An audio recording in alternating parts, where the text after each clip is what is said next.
First of all, I want to thank you all for all the support and the love you guys are showing. I don't understand, one, why my son was executed. They knocked on the door. I opened the door. There was no need to come in the way they did. My son wasn't hiding. He wasn't running. A fugitive runs this country, hide. My son was at home, upstairs. They brought my son down the stairs, executed my son in my face. My son died with a clutched fist, no hammer.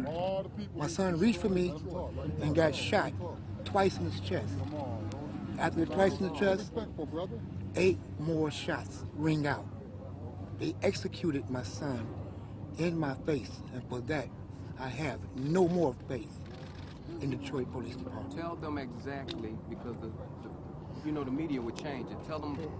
As a search warrant, they killed my son at 1:38 p.m. The search warrant that they left on my table that I received at 7 p.m. in the evening was signed at 4:39. My son was dead at 1:38. You told me when you knocked at my door, you had a search warrant. I asked to see the search warrant. All while you guys running through my house, I asked for the search warrant. I never got presented a search warrant until after I come from the hospital at 7:17 p.m. And when they was leaving the house and freed my house to me, they laid the search warrant on my dining room table. There was no search warrant. There was no hammer. They made that search warrant after they assassinated my son in my face.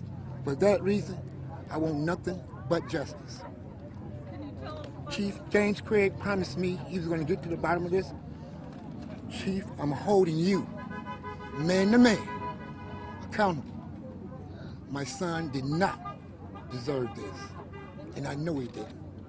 He had no hammer, no weapon. There was no reason to execute my son in my face, and it was an old warrant. Can you tell us about your son, what kind of a person he was? My son was a young man, 19 years old. He had one son and he had a daughter on the way due next month. My son, the armed robbery and all that, no, I'm not going to stand up here and lie and say my son was an angel. My son was a young man that had kids, knew he had to take care of those kids because that's what I raised him to do. If you bring them in this world, you stand by them in this world.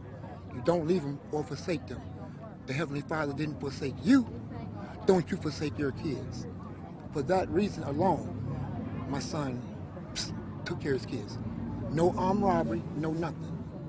And in my understanding, when you come to someone's house for a search warrant, you have maybe 2-4 officers.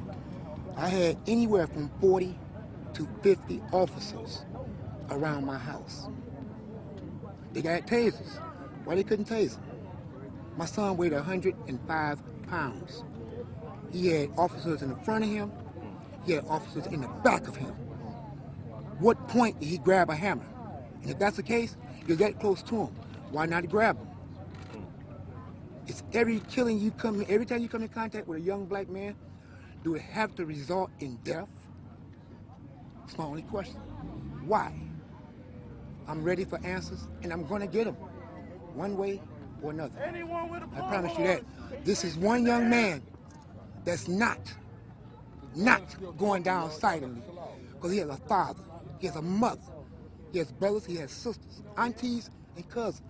Not just that, he has a pastor. I have a pastor that's going to follow me to the end. I want justice. I'm going to get justice. I promised him that, and I'm promising his mother that. I'm not going to stop until I get justice for my son. Thank you all. Mr. Kellum, spell your first and last name. K-E-V-I-N-K-E-L-L-O-M. Thank you. Now we're going to make